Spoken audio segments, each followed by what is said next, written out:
Динамична политичка недела. По измените на кривичниот законник, сега се предлага закон за амнестија, па згора на тоа и предлог за помилување. Очигледно се чувствува веќе и предизборна атмосфера. И двете партии се растерчани на терен. Мицковски дава интервјуа, премиерот и лидер на СДСМ Ковачевски обвинува за обструкции и сето тоа тече како на филмска лента. Едните најавуваат голема победа на престојните парламентарни избори, другите се убедени дека ќе ја добијат уште еднашка поддршката, бидејќи водат поточно проевропска, како што велат, политика. Во ово издание на Треник, мој соговорник е Антонио Милошовски, пратеник, член на извршниот комитет и поранешен министер за надворешни работи. Господин Милошовски, се чини дека спласнаа тензиите меѓу актуелното раководство на ВМРО ДПМН и екс-премиерот и лидер на партијата Груевски. Дали тоа значи дека Груевски би можел да биде добре доведен во Белата палата? Па, јас тоа што имам да го кажам е дека председателот Мицковски, таа порака што ја испрати преку германскиот весник ФАЦ, беше издржана порака и сериозна. Мислам дека и од страна на претходниот председател беше сериозно примена, да му биде дадено на знаење, не само на него, но и на пошироката политичка јавност во Македонија, дека за некои задкулисни комуникации сме сведоци, сме ги осознале и затоа и сме предупредиле навремено, за да не се продолжи со едни такви, би рекол, непринципиелни проекти, кои што може да бидат и на штета на ВМРО ДПМН, но и на штета на довербата во политиката и институциите генерално. И сметам дека тука ќе заврши и ова, би рекол, мала турбуленција, затоа што на ВМРО ДПМН не му е приоритетот да се занимава со тоа што мисли претходниот председател или што мисли првиот председател на партијата. Приоритетот е сегашната постава и раководството на ВМРО ДПМН да имаат што подобра позиција да ги поразат на избори ДУИ и СДСМ и да можат да формираат нова влада за да ги поправат овие грешки. Дали тоа значи дека целосно раскрстивте и со првиот председател на ВМРО ДПМН Љупчо Ѓорѓиевски и со претходникот на Мицковски Никола Груевски? Па по однос на првиот председател Ѓорѓиевски, гледаме дека тој ја одбра другата страна. Значи, тој има политичка партија, има еден пратеник и во моментов е коалиционен партнер на СДСМ и на ДУИ, така што како политичар Љупчо Ѓорѓиевски сепак одлучи свесно и со политичка одлука на неговата партија дека СДСМ и ДУИ заслужуваат поддршка и ние сме на спротивставени страни. Ние сметаме дека за државата е добро СДСМ и ДУИ да бидат заменети од власта и да дојде влада која што ќе ужива подобар кредибилитет и ќе има капацитет да ги решава проблемите кои што ги создадува. А по однос на Груевски би рекол дека пораката на Мицковски сепак беше јасна, дека нема да дозволи одредени задкулисни игри кои што може да бидат на штета на ВМРО ДПМН и сметам дека таа порака сериозно е примена. Кога велите задкулисни игри, воглавом сето тоа заврши со објавувањето на со тоа УСБ на подпредседателот Николовски, но ништо подетално не знаеме во врска со наводни политички дилови меѓу Груевски и СДСМ. Па мислам дека луѓето кои што директно го знаат тоа се председателот Пендаровски, премиерот Ковачевски, вице-премиерот Груби, исто така сметам дека запознаен за таа работа и Али Ахмети, Бојан Маричич, генерално овие луѓе од власта кои што заедно со председателот Пендаровски во една прилика при чествувањето на 3-годишното членство во Северноатлантската алијанса имале еден координативен состанок и тогаш почнала таа идеја и тој проект, разгледувањето на проектот како да се соработува со одредени поранешни функционери од ВМРО ДПМН за да може да се направи одреден раздор во пратеничката група, а со цел да се остварат уставните измени за кои што власта очигледно нема капацитет сама да го спроведе тоа што го ветила. И затоа сметам дека освен овие изјави кои што беа дадени, актуелните владеачки функционери има многу поголеми сознанија за нивниот план и за комуникацијата што ја имале. Тие сознанија ги имаме и ние и еден ден мислам дека ќе биде обелоденето на најдобар можен начин. Закон за амнестија најавувате радикален чекор, како ВМРО ДПМН говорам дека ќе бойкотирате собраниската седница доколку овој закон биде ставен во рамки на собраниските процедури. Не се носи со европско знаменце, но со скратена поставка. Мислам дека дури имало и многу поделикатни ситуации, па ВМРО ДПМН не се одлучувал на вакви радикални чекори да го бойкотира законодавниот дом. Па предлог законот за амнестија ние кажавме дека тоа што го најавивме како можен бојкот на собранието не е одлука, но сега за сега е најава, доколку овој предлог закон се стави во процедура со европско знаменце. Штом нема да се носи со европско знаменце, оваа власт не знаеме. Сме имали слични ситуации. Ако се сеќавате, законот за измени на законот за игри на среќа и лотари прво влезе без европско знаменце во собранието, тоа беше пред отприлика година дена, за сега да гледаме дека влегува со европско знаменце. Власта некога знае одредени закони да ги повлече, откако ќе види дека нема простор за нивно поминување и да ги запечати со европско знаменце за да ја скрати дискусијата и можноста законскиот текст да биде коригиран.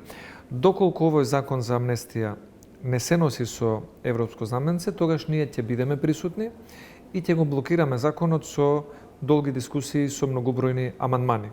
Зошто сметаме дека овој закон не би требало да се донесе?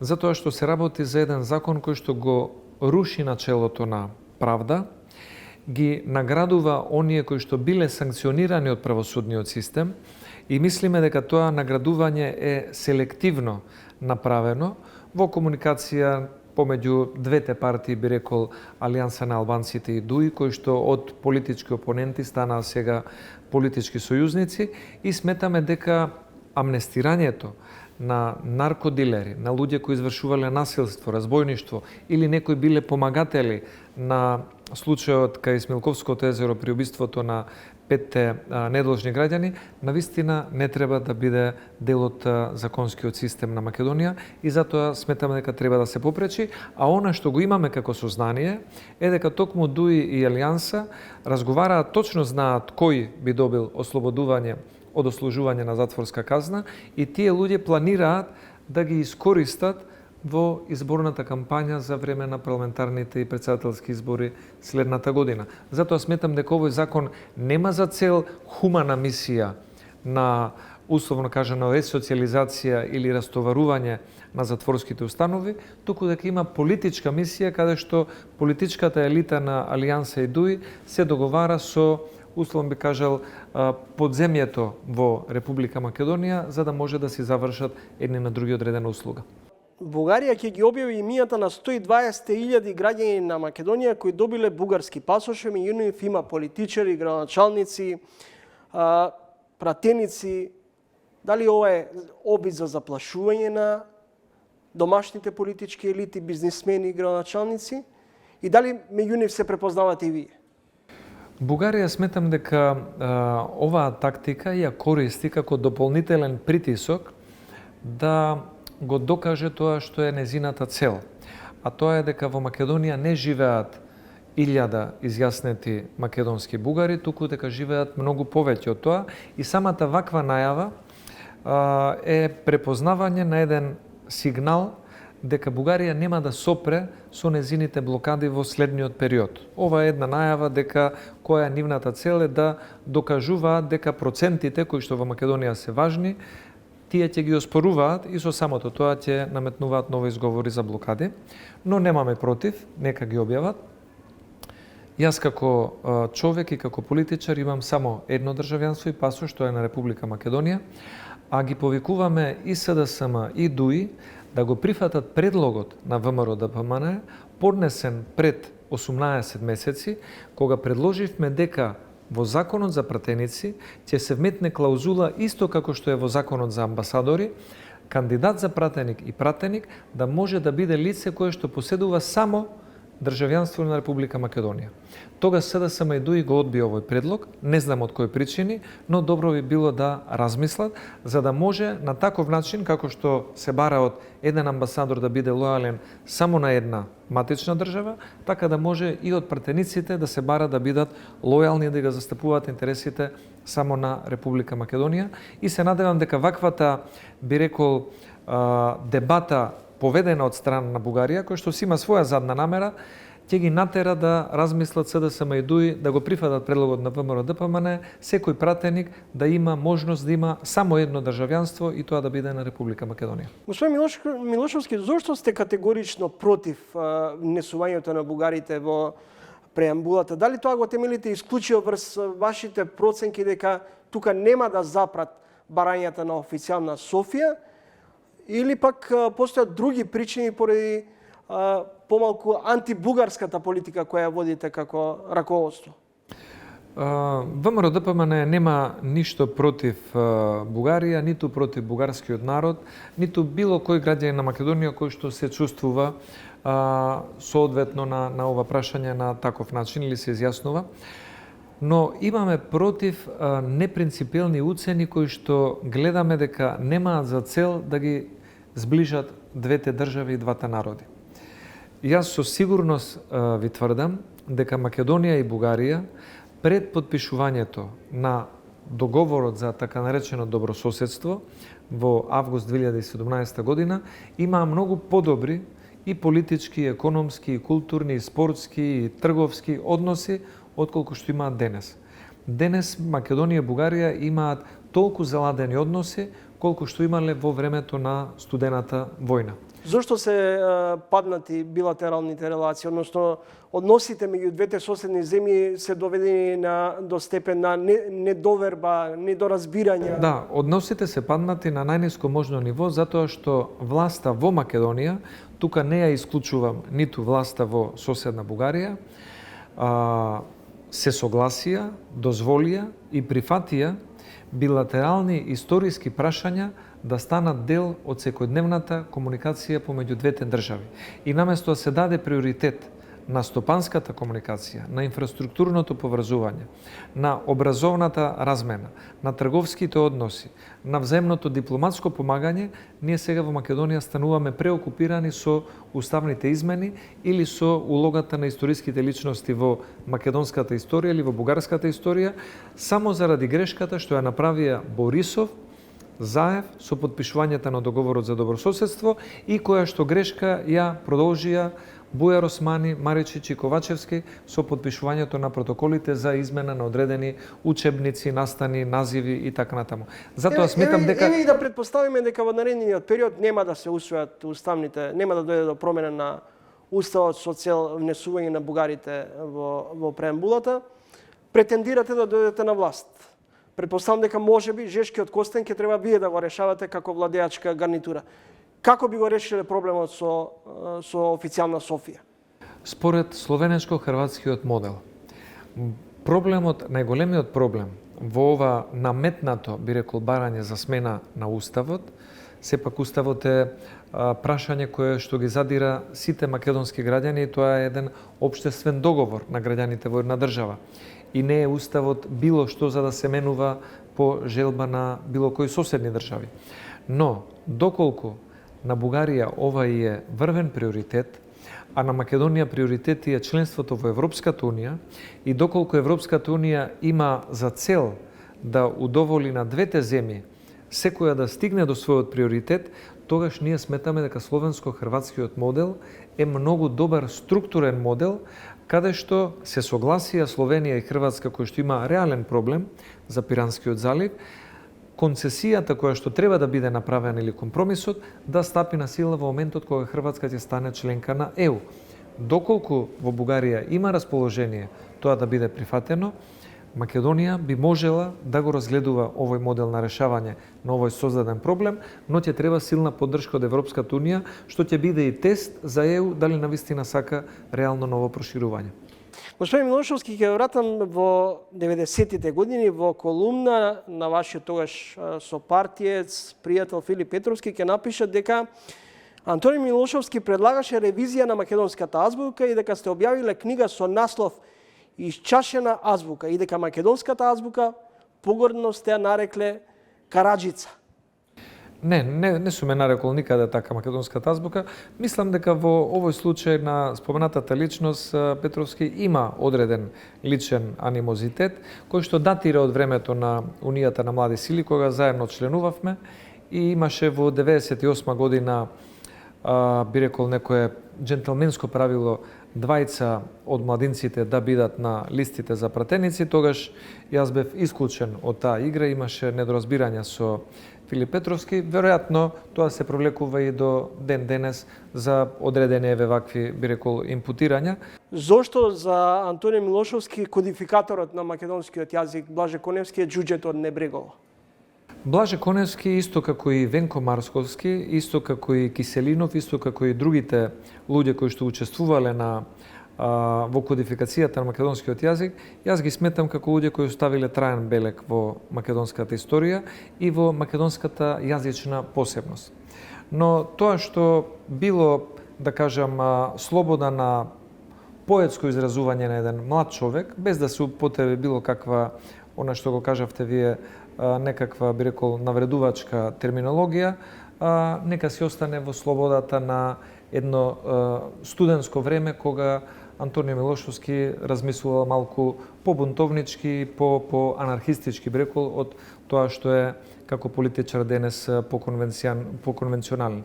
Но во секој случај сметам дека сите овие споменати личности и особено делото на Коста Солев Рацин се темелот на македонската современа азбука и на македонскиот современ јазик. Доколку дојдете на власт, дали ВМРО-ДПМН ќе бара промена на преговарачката рамка, ревидирање на договорот од Преспа, спогодбата со Софија? Сметам дека би било убаво за многу граѓани да слушнат таква изјава дека било која идна влада, да кажеме дека ќе го поништи договорот од Преспа, но јас сум бил министер за надворешни работи. Пред да стана министер за надворешни работи сум имал забелешки на претходната, сега веќе непостоечка, времена спогодба склучена помеѓу Грција и Македонија. Но како министер за надворешни работи забележав дека не е така едноставно меѓународно превземени обврски да ги отфрлите, да ги поништите или да излезете од нив. Напротив, врз основа на таа времена спогодба, ние го добивме спорот Македонија против Грција пред Меѓународниот суд на правдата во Хаг. Така што сметам дека треба да бидеме реални и да кажеме дека и покрај сите забелешки, Преспанскиот договор е тешко да се видоизмени. Но може да се направат одредени корекции во неговата имплементација. Власта гледаме дека брза на сите страни да ги смени кодовите, да ги смени табличките, да ги смени личните документи, да ги избруси шахтите и се друго и што треба и што не треба. Мислам дека тука може да се направи едно темпо, една динамика која што ќе овозможи заштитување барем во рамките на Република Македонија на она што е наша историска меморија за името, за државата, за идентитетот и за самиот топоним на Македонија.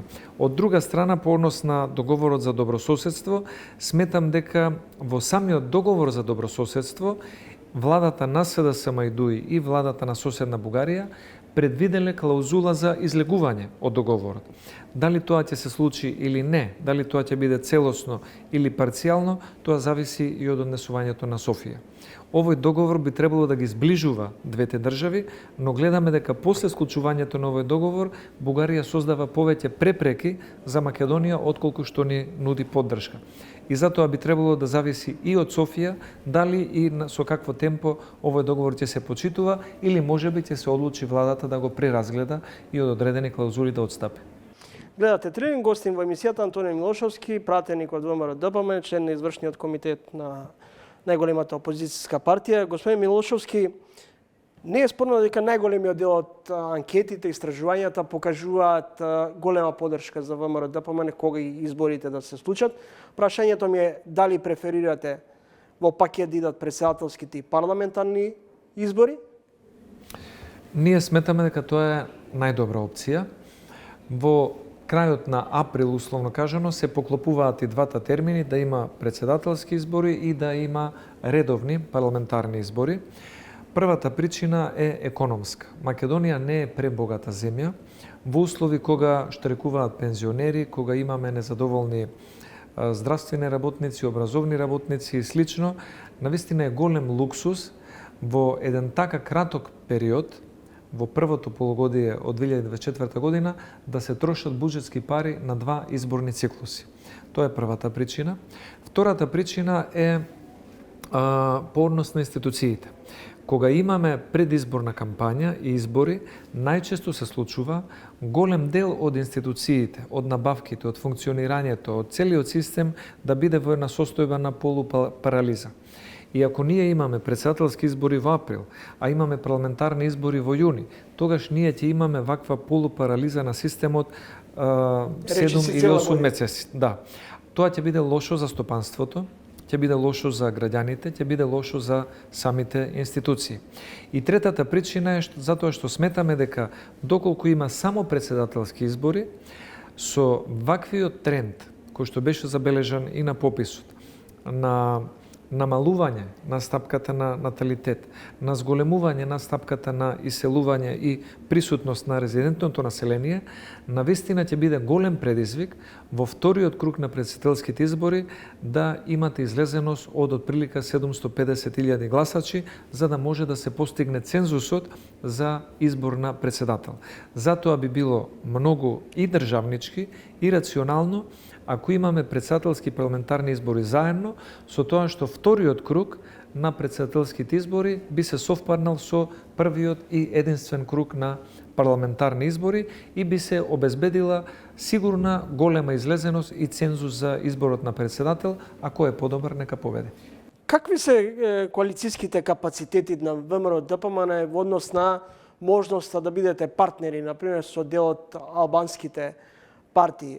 Стрикно велите или дека сте конечно раскрстиле со Дуј, дека Дуј не го сметате за евентуален партнер во владата, евентуалната владина коалиција доколку вие победите на изборите, но се чини дека има помалку разлика помеѓу вашите позиции во однос на Европската унија и Европската агенда и позициите на речиси сите албански партии во Македонија кои велат Европската унија, членството во Европската унија треба да биде приоритет.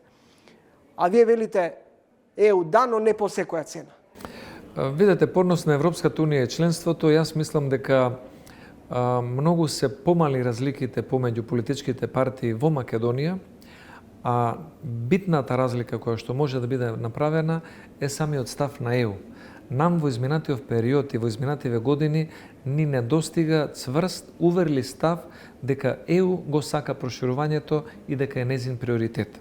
По однос на коалициониот капацитет на ВМРО-ДПМН, сметам дека и досега сме покажале, сме имале соработка со речиси сите албански партии, освен со новоформираните кои што се сега нови политички субјекти и треба да видиме каков профил или действување ќе одберат.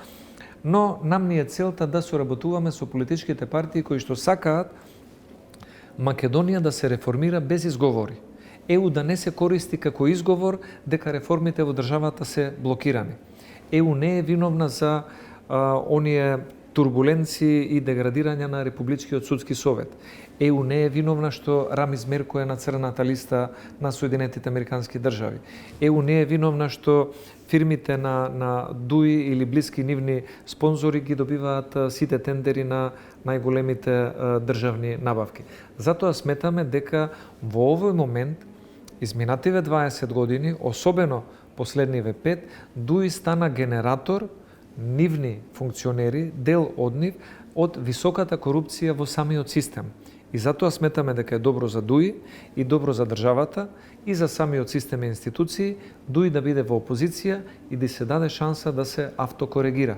Затоа цениме дека со актуелната опозиција во албанскиот политички блок би можеле да имаме стабилно мнозинство и добра реформска агенда. Франција и Германија излегоа со своевиден нов предлог во однос на можноста да се отстрани она исклучиво вето по секоја цена. Дали ова може да биде охрабрување за македонските евроинтегративни аспирации? Па јас само една мала корекција тука би додал. Ова беше тим на француски и германски стручњаци, експерти од проблематиката на функционирањето на ЕУ, но се уште официјален Берлин и официјален Париз како влади, како држави немаат дадено свој конечен став и треба да видиме какви ќе бидат ставовите на Вишеградската група, на Грција и на Кипар, Романија и Бугарија, на Италија и Португалија и слично. И на крајот од криштата, од оно што може да се заклучи од овој академски труд за реформи во Европската Унија е дека Европската Унија сепак нема да го планира проширувањето пред да ги направи овие предвидени реформи внатре во самата Европска Унија, а тоа е процес кој што ќе трае. Но доколку Европа се согласи да нема вето на секое отварање и затворање на поглавијата на земјите кои што се кандидати и преговараат, сметам дека тоа би бил позитивен чекор. Дел сте од анкетната комисија за во однос на истражување околу скандалот со клиниката за онкологија. Најчесто велат формирате комисија за се да се забошоти. Може ли реално да се очекува да се разоткрие целиот скандал или се ќе заврши како и многу други случаеви? Ние во Собранието и како пратеничка група ќе вложиме максимални напори оваа анкетна комисија да ја постигне својата цел, а целта е да се утврди политичката одговорност на оние кои што биле надлежни за законито и нормално работење на клиниката на онкологија, каде согласно Уставот секој граѓанин и секој пациент има право на здравствена заштита, која што очигледно според индициите таму на многу луѓе им била ускратена. Ние не сме истражен орган, нема да утврдуваме кривична одговорност или било каква друга судска постапка да потегнуваме, но сметам дека комисијата има капацитет, доколку има волја од парламентарното мнозинство, кое што исто така ќе има мнозинство и во самата анкетна комисија, за кратко време, врз основа на разгледување на релевантни документи од државни институции, од самото Министерство за здравство, од Државниот завод за ревизија и врз основа на изјави дадени од оние кои што ќе бидат поканети, а биле поранешни министри за здравство или директори на оваа клиника, да утврдиме политичка одговорност и според она што може да се насети, гледам дека тоа би било возможно, но пак зависи од СДСМ-ИДУИ како ќе постапат во клучниот момент, доколку таа политичка одговорност се утврди кај некој би рекол нивен, актуелен или поранешен функционер. Дали ќе бидат во одбрана на партискиот колега или ќе бидат во одбрана на принципот дека Собранието има надлежност да повика на политичка одговорност луѓе од извршната власт кои што действувале незаконито. Благодарам за гостувањето во емисијата. Благодарам и вам. Следете интервју со Антонио Милошовски, поранешен министер за надворешни работи, пратеник од ВМРО ДПМН и член на извршниот комитет. По кратката пауза за реклами продолжуваме со следниот соговорник, а гостин во ово издание на Тренинг ќе биде адвокатот Александар Тумановски. Гледајте на.